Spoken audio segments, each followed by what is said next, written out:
Raphael is my name, and I come into your midst, for I would bring healing to your souls, and healing unto the nations.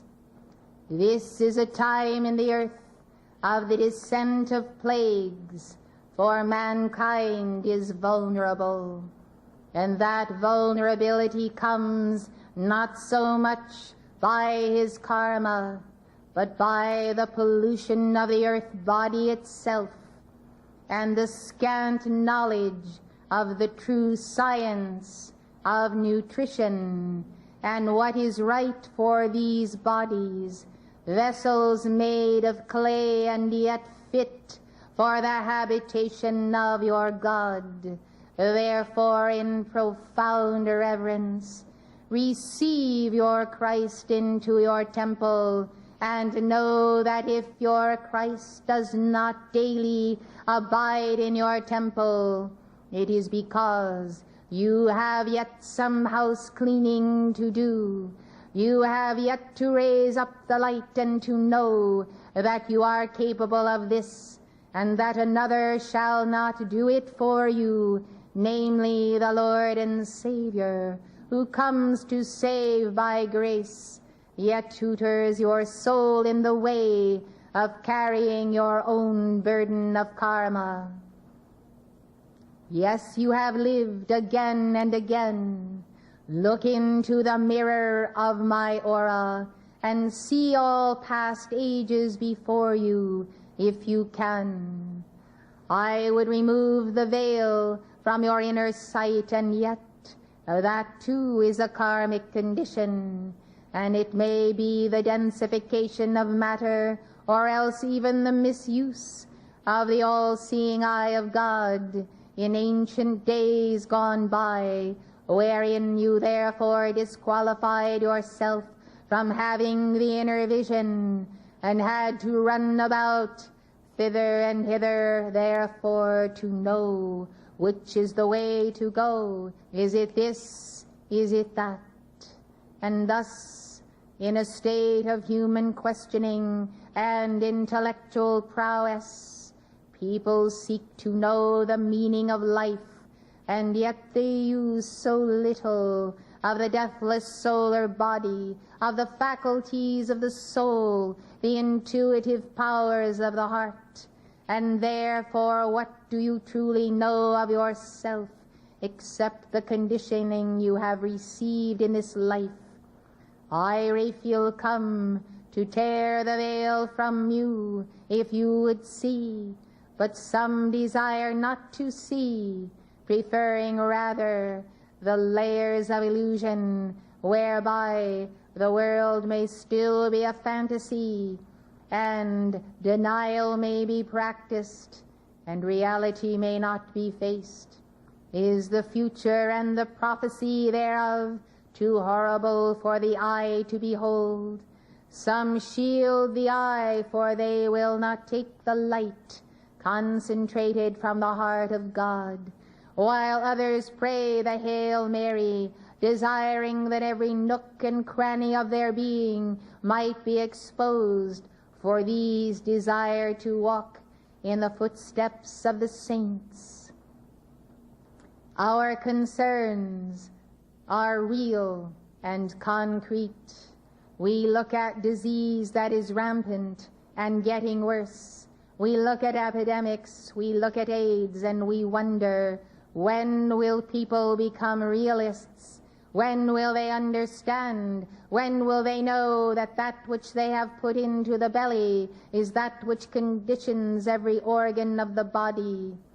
There is a scientific path, and you can follow it. But you must yet be weaned of desiring to please the palate, to be surfeited in the pleasures of eating as a social activity, rather than the drinking in of light and the caring for the body as a temple of the Lord. There is a path, there is another path, there is a way that seemeth right.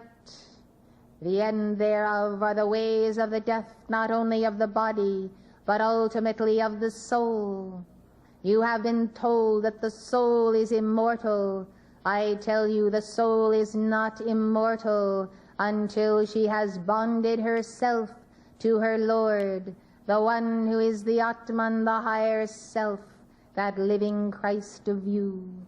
Therefore seek early to be the bride of that Christ, and know that permanent identity in God is won by that union with the Lord. If you will have a round and another round in the earth of the surfeiting in the pleasures of a materialistic civilization, then have it, for God has blessed you with free will, and we will not condemn a living soul, but rather we would instruct you as to your options and explain what is the meaning of the end of the age. For all things are coming full circle, and some are coming to their logical conclusions, and some are being raised unto the resurrection, and some are facing a final judgment, such as the fallen angels who were given times and times again for their repentance. So, beloved, this earth is a crossroads. See how its life waves are so different one from the other. Citizens of a cosmos make their way here to fulfill the dates of their karma, made here and in other systems. You are tied to individuals across the spheres of planetary solar systems and even beyond this galaxy. Your karma is somewhat complex, and many of you are very ancient souls who have come from other worlds to this planet, while others are young souls, having come not so long ago from the great causal body of God. You seek your first love, who is the Lord of life. You seek your twin flame. You seek the perfect union, and yet your karma stands between you and resolution with the most precious parts of life, whose contact you have lost, let slip through your fingers, and all of a sudden one is swept in one direction and one in another, for karma takes us where we lead it and where we go, and karma is surely the great guru of each and every one. Karma becomes the guru when you leave the mystery school of Eden and go not in the way of the path of the Buddhas and Bodhisattvas. Karma then becomes your teacher, and if you do not have ears to hear or eyes to see, and you are not able to listen to the speaking of God in your heart, how will you know the meaning of karma? Well, if you listen to the prelates of the day, you will not even believe in karma. It is so much easier not to take responsibility for actions of the ancient past, so much easier to live as if there is no tomorrow, and there has never been a yesterday, there has never been a cause or an effect, and yet you call yourselves scientists. Are you scientists only of matter, or will you become scientists of the spirit? Understand the laws of God, apply them to yourself while you have your life and youth and purpose and ability to make decisions, to go here and there, or to enter into an inner path and an inner guidance from that God who lives within you. These times are much more perilous than you imagine, and it is a way of life in this nation to avoid pain, to seek pleasure, and to deal in the illusions that come from Neptune, and therefore cloud the mind. For people do not wish to see reality. They do not wish to see ends and beginnings.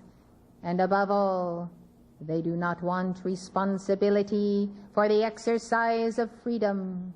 What can we say then? We can tell you this, that the dispensation of the violet flame given unto this earth through the sponsorship of the ascended Master Saint Germain and Lord Zadkiel and Holy Amethyst and all who serve on the seventh ray, is the easiest way to achieve a balancing of karma when you combine the invocation of the violet flame with true and dedicated service to life. There is great love in the hearts of millions in America and throughout the earth. There is great love to care for one another, for the sick and the poor and the homeless. That love in your hearts is a great gift. You have earned it. All good qualities you have come because you have earned them. And therefore in that discipleship unto the God of love, you have indeed made progress in this and previous embodiments, and you bring to the equation of your present life much good, positive momentums, and these will carry you through where civilization has failed to inform you of the ancient precepts, of the ancient adepts, of the sons and daughters of the solitude who walked in Atlantis, who presided in her temples of learning and science, and the temple of the violet flame itself. So much then there is for us to give to you, who will extend the cups of the chakras that we might heal them, that we might fill them, that we may write anew the message, the engram, the very code of your soul, that you might decode it and also find that other half of the divine whole, who is your twin flame. I am Raphael, and the Blessed Mother stands with me, for our deep caring for you and for the millions who know not the way to go and allow themselves thoughtlessly to express anger toward God when they themselves are alone accountable for the outcome of their life. So, beloved, the healing thought form is sealed now in this hour upon the entire earth, and we seal it upon many who suffer, racked in pain, who die then of a disease that never should have been, that never should have been allowed, that should never have come into manifestation. These things have descended because a people has a watered-down religion, and they have not protected their souls and spirits and bodies. Yes, from the venom of one Samuel and others who do go forth to spread these diseases to the torment of the children of God, which is why it is written in Revelation, Woe to you, inhabitants of the earth and the sea, for the devil is come down to you having great wrath. Thus these viruses, unchecked, represent the wrath of fallen angels whose time is short. Therefore they move about seeking whom they may devour. See that they devour not your souls, nor your bodies, nor your brains. See that you retain a vessel and a chalice. For I prophesy to you that in this age you have ultimate opportunity to become God's own son and daughter in manifestation in the fullness of the mastery of the Christed ones, yes, the anointed ones who have gone before you. In an age of the darkest night, there is a light shining, and that light is the God potential of every man, woman, and child upon earth to find that union and to rise to such a level in the resurrection spiral so as to foresee a golden age, and that golden age becoming physical in the earth. Well, the earth does not appear to have a ghost of a chance of a golden age in the near future, the way karma comes tumbling down, and the people have not picked up on the wavelength of the violet flame, nor have they communed with healing angels, nor do they know that the power that God has vested in them is surely the power to save a world. For millions of angels respond to the prayer of one child who kneels, taught by father and mother to say those bedtime prayers. Have we not interceded 10,000 times 10,000 to spare every one of you in this room and millions upon the earth dire calamity? We have interceded, you have not known, and you have carried on with your tasks and your daily affairs. So, beloved, we seek no credit, but we seek your recognition in that you may know our names, and therefore have the keys to our causal bodies of light, and be able to access that light through a fiat made unto us in time of crisis, so that you can say, Archangel Michael, Jophiel, Chamuel, Gabriel, Raphael, Uriel, Zadkiel, Uziel, come forth now, save this city, and bind all forces of darkness in this particular cataclysm. Yes, beloved, be prepared, be filled with light, and know that I, Raphael, am as near to you as the whisper of your lips in prayer.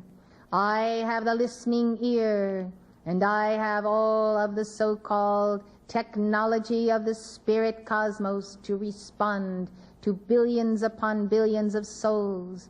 I tell you, the legions of angels are without number. You cannot number them, for God has created millions of angels to minister unto you. The law has been explained to you. You have free will and dominion in this octave. Therefore invite us to enter your life, and we shall. And you will see things turned around, and you will no longer be cynical, and you will no longer be confined to a certain world view that comes upon you when you only nourish the mental body and do not, in fact, increase the fire of the heart. The fire of the heart is the key to the illumination of the mind, to the wonders of God beyond the narrow band in which you live.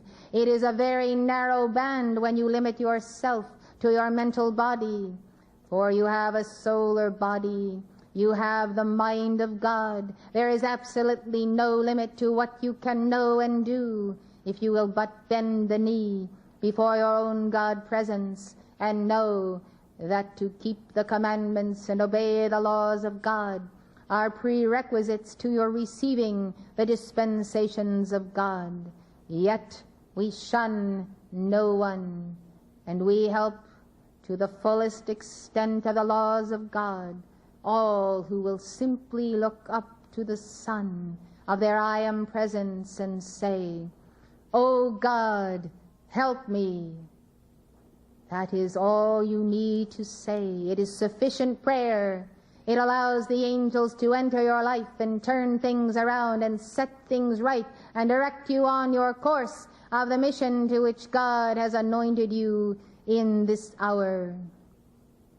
In this moment, then, I give to you the Blessed Mother, that you might hear from her heart what is on her heart.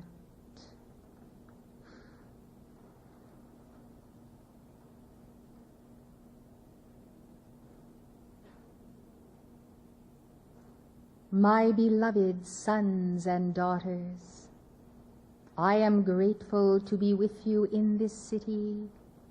I am grateful that you can listen to the whisperings of my heart, and that you can know the path with me. For I have never left any one of you, even as I stood by my son all the way to Golgotha. I stand by you, and I am there when you are on the cross and when you are taken down from the cross. You have not been taught that the 14 stations of the cross are for you to walk also. In this hour it is not the Christ who is crucified, but the woman and her seed who are tormented by fallen angels who move about in earth bodies, tormenting woman, tormenting her child. Yes, I am here to walk with you. The soul of both man and woman is feminine, and the bridegroom of Christ, who is your divine spouse, is masculine. So know then that the soul of each and every one of you is mutable and becomes immutable by love, by light, by glory, by self-giving. Therefore know the way of the bearing of the cross of world karma. You now bear the cross of your own karma. You have become accustomed to its weight, And sometimes you are not comfortable in that weight, and so you can surfeit yourself in music that is dissonant, in drugs or alcohol or anything that will silence the burden of the soul and the weight of karma, if to but escape for a night, and then to take up again in the reality of the day, whatever is your calling. I, then, am the mothering of your soul.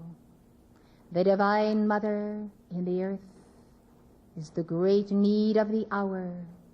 Each one of you can be a portion of myself. The Divine Mother is universal, and therefore millions of legions of my angels respond to the prayers of all people to the Divine Mother. She, the great goddess, call her what you will, configure her according to any of your religious paths. The Mother is the Word, the great Shakti of Brahman. The Mother does go forth. There is such a profound need for mothering and nurturing.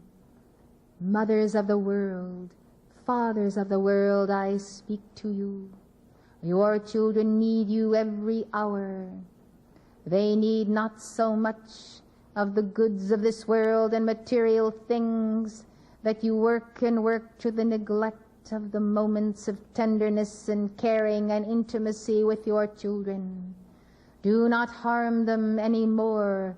Do not harm them any more than has been done to you or your own soul or inner child in this age of materialism and of neglect of that oneness of mother and child in the protection and under the arm of the Blessed Father. Let the Holy Family be the sign of the Aquarian age. Let tenderness be the mark of your being. And when you meet souls who are hollowed out, and individuals who have no caring, no tenderness, and the fire is even gone out, know that so often this comes from the abandonment of that child at some level, the emotional level, the spiritual level, the physical level. And in that abandonment, the candle of identity is snuffed out. And think how many are behind bars because they have committed crimes, because it is the only way they know to get their mother's attention. Well, I tell you one and all, they have my attention. My attention is on them. And I ask you to pray for those who have come out of dysfunctional homes and families, and this dysfunction being carried from the fathers to the sons to the generations from long ago past. How shall the world be healed unless some say, I will turn this thing around. I will invoke the violet flame and the Holy Spirit. I will accept my healing. I will pursue that therapy. I will resolve the schisms in my psyche, and I will come to the point of wholeness. I will stop the generations of abandonment, and I will nurture life. I have no greater calling than to restore to every part of life the gentle, gentle communication of the Mother. I am here. I have returned. I am with you. I am not afar off. These are the words of the Divine Mother. I am a mother among the heavenly hosts, and as you know, I am called Queen of Angels. In that office I send all angels of heaven to nurture life and to take from mothers the hardness of heart that has come from their abuse by this and that and another. To then call mercy's flame, the flame of forgiveness, the violet transmuting flame for the melting of that hardness and the restoration of the living, pulsating heart of fire, heart of flesh, immaculate heart of a mother's eye that sees only the beauty of her child and protects her precious one, and does not allow the world to tear that child from her breast or from her womb. Of course, I stand against abortion and the aborting of life and the mission of a soul. Of course I do, for I know that in every child that is aborted, there is a Christ potential, and there is a mission. There is the aborting of a divine plan, for God has ordained the birth of souls in that special timing when that soul may come into life with her group, with all of the many who formed a part of ancient civilizations where karma was made together. There is the law of generations that come under the influence of the signs of the stars and the planets. Generations of people who must be born together, play together, grow up together, learn together, and take dominion over the earth together as their elders grow old and pass to them the torch of civilization. Where are they? I cry out to you. I cry out on behalf of 29 million souls whose mission has been aborted in this nation alone. I speak in their defense, for this messenger gives me a mouthpiece and voice. I cry out to you and I tell you, a soul is a living heart, and a soul has full conscious awareness, even in the hour of conception, of being in life. And have you not seen the films of the soul swimming in the womb, dancing for joy, and performing even pirouettes? Have you not seen the joy that takes place in the womb of the mother? Therefore pray for those whose hardness of heart, passed on generation to generation, has allowed them to silence the heartbeat and the cry of the child within. This child within is part of mother, part of father, is life that is sacred. I am not old-fashioned. I am a realist. And I tell you the realities of the karma of abortion. If abortion has entered your life, I say, call upon the violet flame for the healing of the soul in pain, for its mission cut off. Call on the law of forgiveness for yourself. Do not condemn yourself, for I, Mary, do not condemn you. But I urge you to seek early, serving life and caring for children, and in due course, that you might have a family and bring in those souls that may have been aborted through ignorance, and in an hour when you were distraught, faced with the choices of life. Blessed ones, America is not fulfilling her mission because millions of souls are not in life, are not growing up, are not taking their positions by your side, whose twin flame has been aborted, whose children to be, whose loved ones are not here. Do you sometimes look around and say, what's his name? What's her name? She should be here. Where is he? I will tell you where they are. They are waiting in the wings of life, in the heaven world, for parents to welcome them, that even belatedly they might take up their mission. I will not dwell upon this, for I desire not to burden you, but to enlighten you.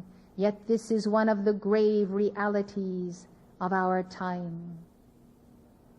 I come then with profoundest concern for all children of earth, and I ask you to champion their cause, for they are the seed of the woman, and that seed of the little child. So often the child is defenseless.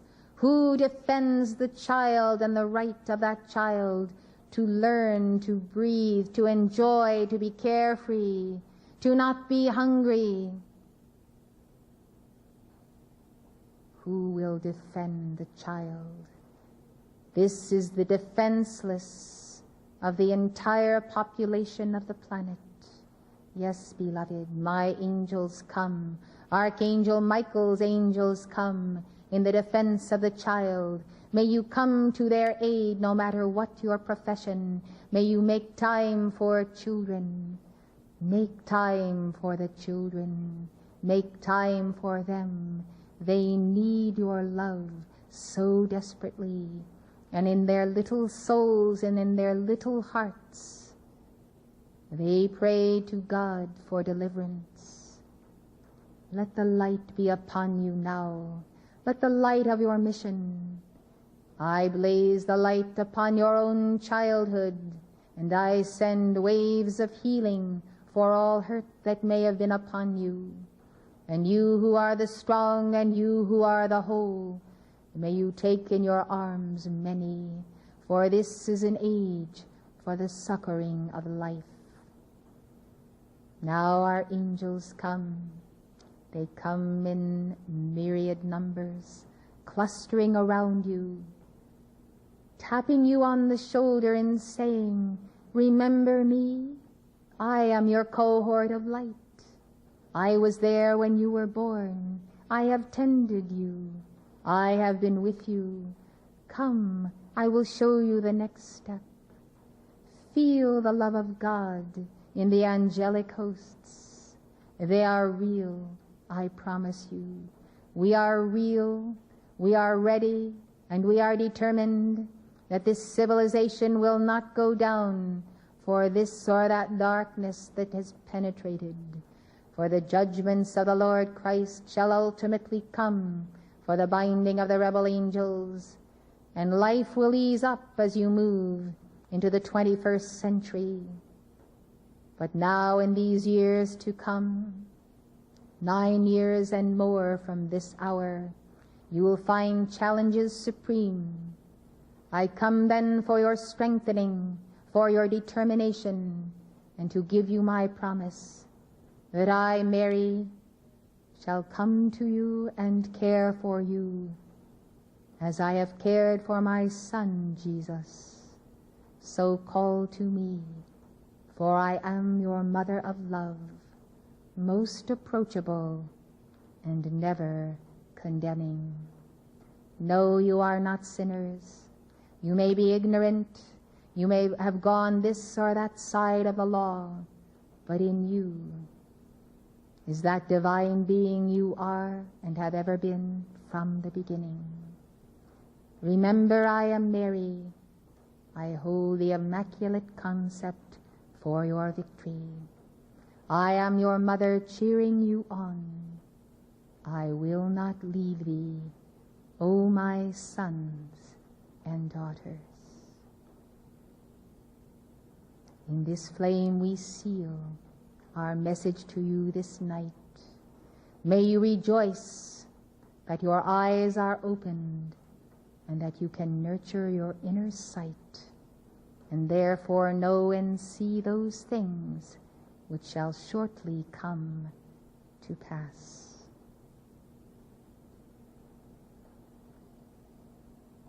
With Raphael, I bow before the light within you, ever the servant of your God flame and your soul.